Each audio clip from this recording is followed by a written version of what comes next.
I was thinking the worst case scenario. If I didn't make any kind of preparations for this, for sustenance, for, water and basic food needs, it would be a difficult conversation to say to my children, Dad did get some warning about this and didn't think that it was important. And here they would be experiencing how important it would have been had I prepared. So it just seemed like the right thing to do. As a responsible person with growing concerns for your privacy and personal liberty, you want to know where we're headed and what you can do about it. We ask the experts what you need to do to take prudent and responsible action to safeguard your family's wealth and well-being, and what basic first steps will help you to be aware and prepared. ReluctantPreppers.com. Welcome back, Reluctant Preppers. Today we have a very special guest, a man who has walked the walk. We have the guy next door visiting us.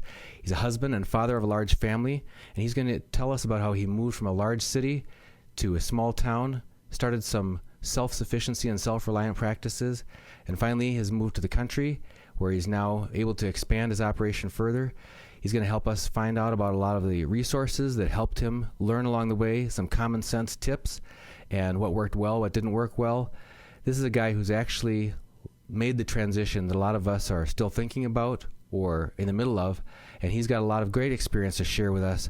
Welcome, the guy next door. Guy next door, thanks for joining us here on Reluctant Preppers. Certainly my pleasure, Dunnigan. Thanks for having me. Wonder if you could just set the scene for us. First, let folks understand the environment that you grew up in and how that might differ from the environment that you're providing for your children and your family now. Certainly, Dunnigan. Well, I grew up in a large city, and it was in the inner city side of the large city on the west side. The kind of place where, you walk to school, because school's just a few blocks away, and you come home and you wash up, you do a little bit of homework, you go outside and you play kickball, or you just play in the street until the street light comes on, and then of course you go in for the night. Many of the families that lived around us all did about the same thing, somewhat traditional families with a few kids, and in a setting kind of like an Archie Bunkerville, house next to house, and everybody sits on their porch, watches everybody play. And although we got out to the woods occasionally that were somewhat close to the house because I did live by a zoo, most of it was just, this traditional city living, as you might say. And when you started raising a family, and your family has grown significantly, a lot of the folks out there might have a hard time picturing this, but you're a father of 12 children. And that's not that uncommon in certain parts of the country, including this part of the country. But that means a couple things. It means you've had to learn really well how to provide for a lot of individuals in the family, how to provide for their needs. It also means you've had to call on a lot of responsibility from them along the way as well. And if you could just help us understand when you decided to move away from the big city and what kind of a community you were looking to move your family towards, and what some of those factors were that led you towards more self-reliance. Well, if I could start, growing up, I had a grandmother and grandfather that spent most of their summers out in a country lake setting. And I did have an opportunity growing up to spend a lot of time with them. And a lot of the folks that lived in this town, it was a generational situation where no one was able to sell property. They were only allowed to will it to the next generation, whoever was next in line. Or, at some point, whenever, whoever actually wanted to take advantage of this kind of lifestyle. So it seemed to come with it folks that were just kind of inclined towards self-sufficiency in a lot of different ways, small ways even, where they had home gardens, they had chickens, just little things that I would suspect they took for granted and it was somewhat normal, but they provided for a lot of their needs. So growing up, I was exposed, quite a bit to that idea.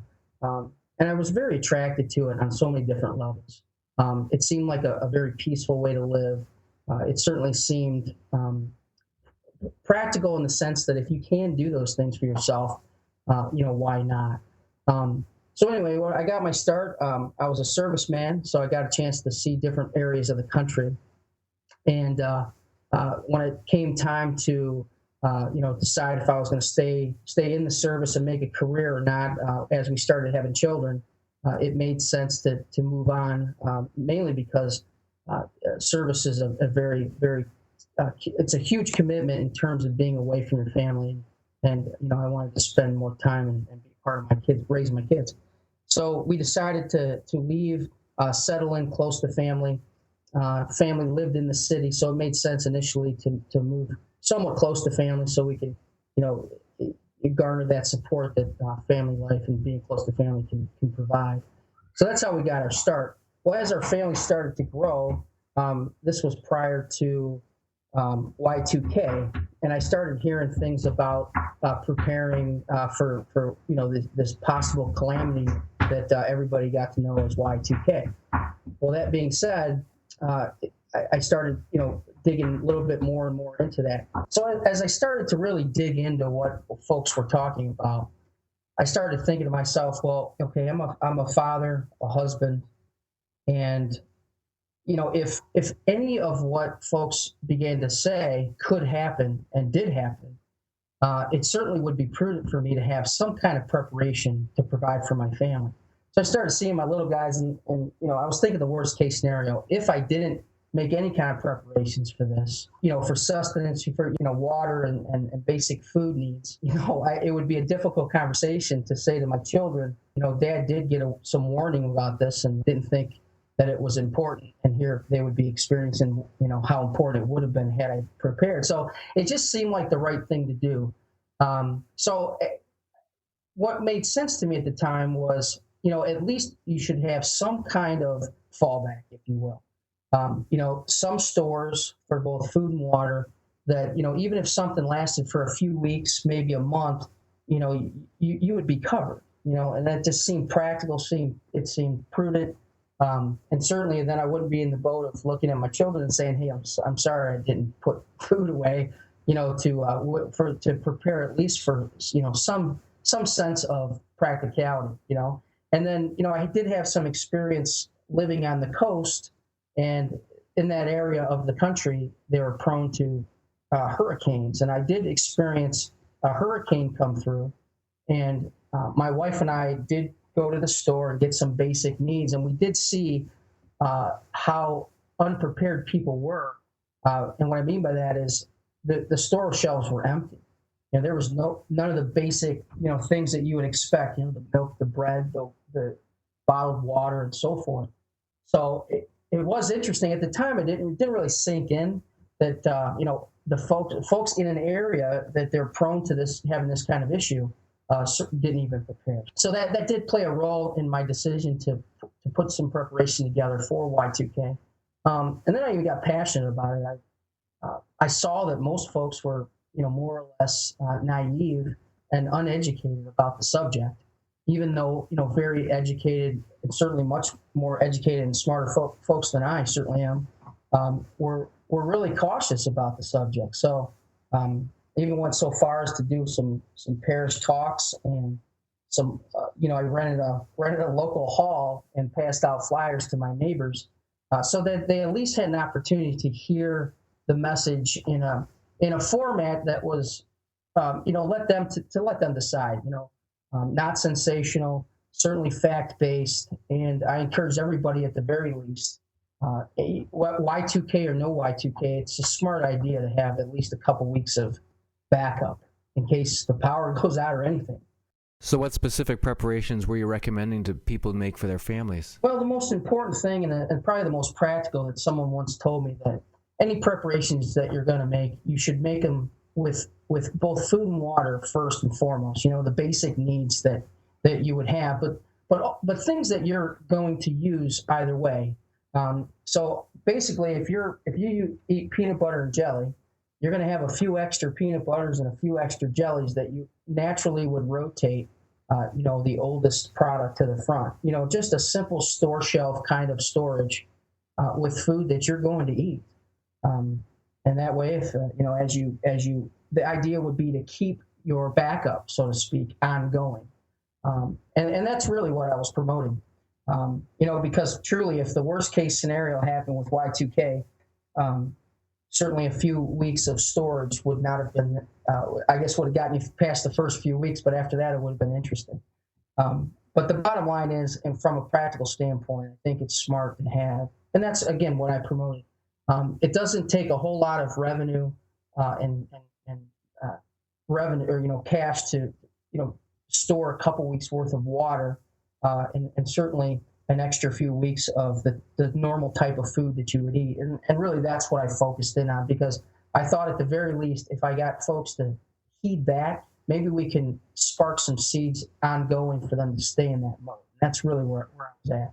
And something sparked in you, because you were telling me that after Y2K, you just kept on reading and kept on learning. And what was your next adventure that you took on beyond just storing some food and water for your family? Well, first of all, let me tell you, I was relieved that, you know, the folks that were out there making the changes with the different softwares and you know, the power and everything that went, all the efforts that went into Y2K. I was certainly pleased that we didn't have to use some of the storage that we did, or that we, you know, went ahead and stored both water and food.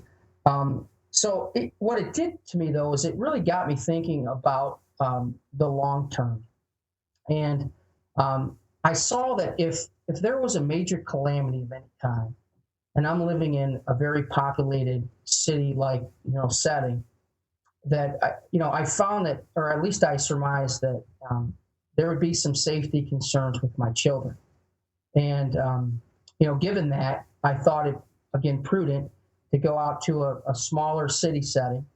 And luckily, I was, due to work conditions, I was able to relocate my family to a smaller city that had a little bit more space, a smaller community in general, and it did offer me some other options that I didn't have in the larger city side. So we made that move as a start.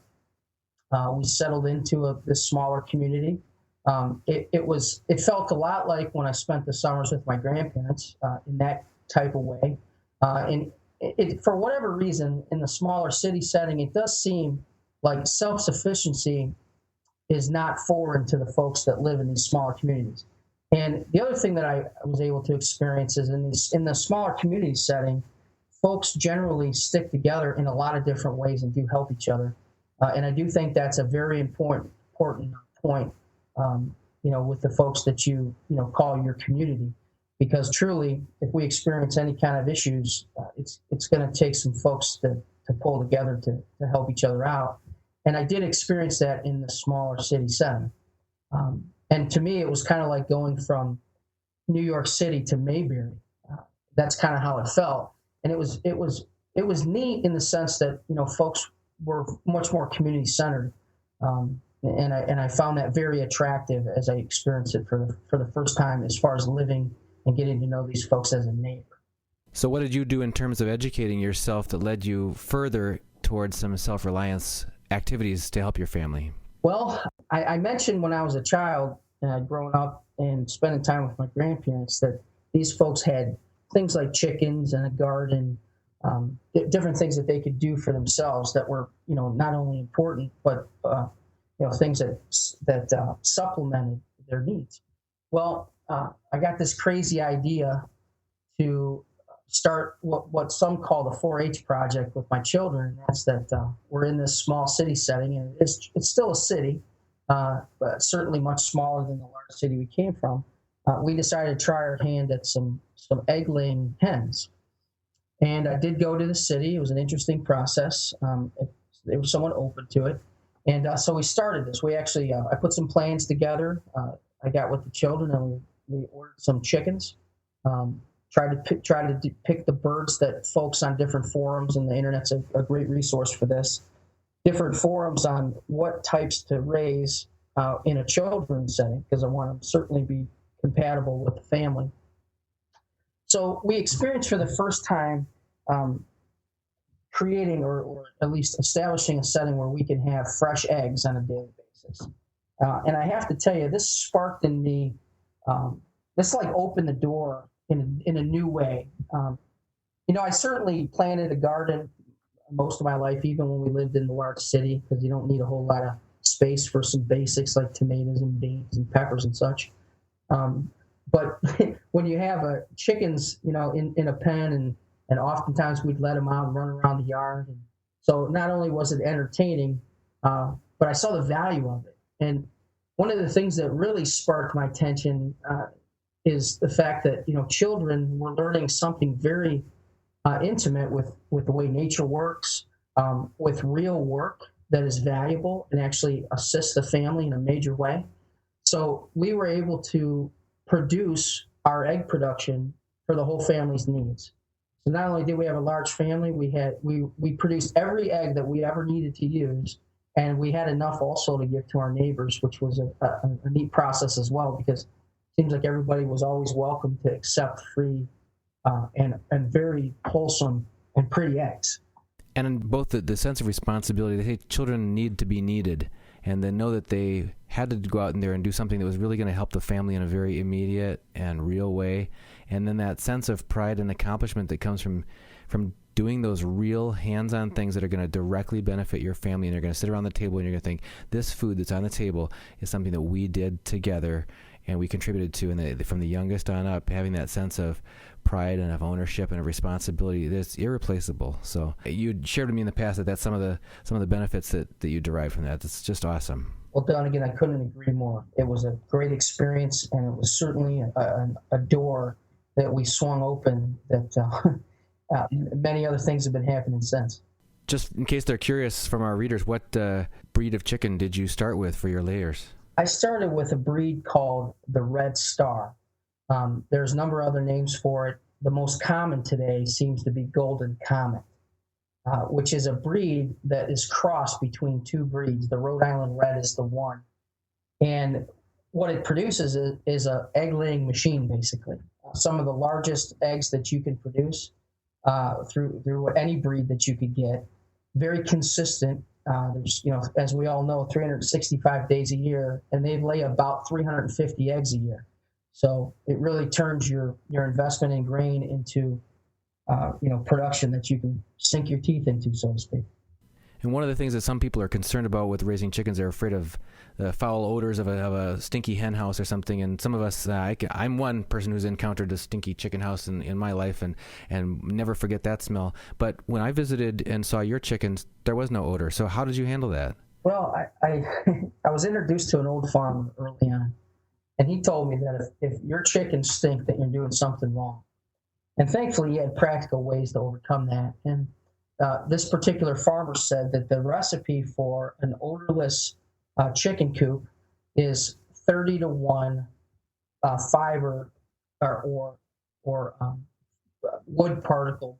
Most folks use either sawdust or pine shavings. So basically 30-to-1. So if you have 1 part, chicken leftovers and 30 parts wood shavings or sawdust or something along those lines, you'll be in a position where it absorbs all the smell. And the smell that what you're picking up is ammonia coming from the urine of the chickens, because chicken poop is very somewhat odor free. It's only about 10% moisture, so it dries pretty fast. So the what they call it is a deep layer method. So you just keep piling up layers of this bedding, and then over time you would clean it out, and it becomes the best garden fertilizer and mulch that you could ever have. So you actually get to reuse it. It's really fantastic. Any secrets you learned along the way as far as varying or filling out the diet of your chickens to make sure that they're laying consistently, laying good quality eggs, healthy eggs? Well, there's a lot of different options in most towns with feed stores, and they have this down to a pretty good science when it comes to chicken feed.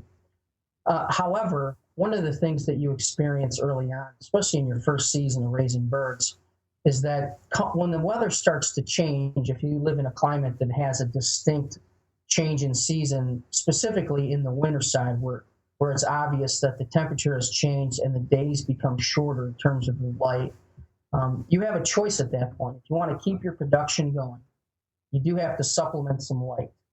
And most folks will put a small wattage bulb, and it doesn't have to be anything more than, say, 25 watts, so it really doesn't pull any power. And for those of you that would think about electricity, you can certainly put a small wattage bulb on a very inexpensive photocell, and it would provide the light that I'm talking about. And you would put this on a timer, or you would come out and manually do it. So a few hours in the morning, a few hours at night, maintains your production during the lower, either lower temperature or less light times of the year. So that certainly is something that you'll come across, because all of a sudden you'll experience that your production has significantly cut down. And the main reason for that is, as it gets darker, they tend to be more docile and they're perching up and they're ready for their rest for the evening. And when you supplement light, it keeps them active, keeps them eating, and subsequently keeps them producing for that period. And do you give them table scraps or grass clippings? Well, Dunnigan, these little critters are the most amazing composters you could ever imagine. Matter of fact, they'll eat just about anything. The only thing we found that they consistently will not eat is something called a stink bug. And I don't know what it is, other than the fact that it does stink. They won't touch it, but anything. They'll clean off bones from any scraps off the table. They'll eat leftover bread. They love leftover pasta and vegetables. You name it, they'll eat it. They'll compost it for you, and then it's just already ready for the garden after you let it ferment for the season. What about greens like grass clippings? They'll eat about 20% of their diet in grass clippings. And one of the neat things about fresh eggs in terms of a backyard, egg laying farm like this, whether it be a small city or a larger area, where you allow them to do some kind of free ranging, or you keep them in a pen and bring the free range to them, so to speak. It adds some amazing omega-3 to the eggs, and then you'll have this really neat coloring of the yolk, which makes it a very bright orange rather than the common yellow that you would get from store-bought eggs. And the other thing you'll notice, Dunnigan, is that when you have these type of eggs where they're eating well, they're outside, and you're supplementing their diet with either grass clippings or, again, letting them free range, you're going to find that they lay these titanium eggs, I call them, where they're just, I mean, you take advantage, you take for granted the kind of things that you get from the store, but you really have to focus on, breaking this egg when you're going to make it in a pan. And a chef once told me of a very fine restaurant that he would only buy eggs that he was able to get from the farm, preferably those that were able to free range, for this exact reason. And he said one of his tests is he would crack the egg in a bowl and he would grab the yolk of the egg. And of course, I tried this after he told me, but if you take a store-bought egg and you crack it in a bowl, and versus a farm-raised egg or a backyard-raised egg, you'll find that you can hold the backyard-raised egg, but if you try to do that with the store, it immediately breaks as you try to. The yolk itself. Correct. And he said that in his recipes, his success for his restaurant with any egg recipe is on account of those type of eggs. And he said that he would pay 2 and 3 times the cost if it warranted it, just because of the outcome. So not only are they more nutritious, but they're certainly better to both cook with, bake with, and of course eat with toast. People who want to raise chickens for eggs may be intimidated because of the amount of work it's going to take on their family. So being very conservative and honest here, once you got it established and you had a routine down, how many hours per week of work would you say total it took to provide all the eggs your family needed? I would say 10 minutes a day, being very conservative. And what does that 10 minutes consist of each day? What you're doing basically is you're making sure that their feeder is full. For very inexpensively, you can make feeders. You can buy them also very inexpensively that hold multiple days of feed. And the feed comes in various forms, but mostly it's a granular grain that is made at most feed and seeds all around the country. And you just fill these large feeders up, and as they eat, it just kind of falls down on its own. So I actually have a feeder that can last just about a week. So really all you're doing is checking that feeder, and then you're filling up their water. And then several times a week, you might add some layers to that, deep layers that I was talking about, where you would just put a fresh coating, a fresh topping of that either sawdust or wood shavings. And then I added a little sprinkle of something called diatomaceous earth. And if you're not familiar, it's basically a mechanical insecticide. One of the things I was very, very I thought very important to us as a family is I didn't want to use any chemicals or anything that might harm the children. So I looked for ways to do that, and one of the ways that came up was this diatomaceous earth method. So we add that diatomaceous earth, or most folks call it DE for short, It's used in a number of different ways industrially, both for pools and for in horses, food grade. So we would use food grade to sprinkle onto the bedding, and it would help insecticide on the chickens, and of course they would ingest it, and it would also keep them clean internally. So it's medicinal for the chickens as well as external, and also it has an amazing absorption rate. So it would actually help with the odors, chicken coop, both to keep the chickens healthy and keep the neighbors happy.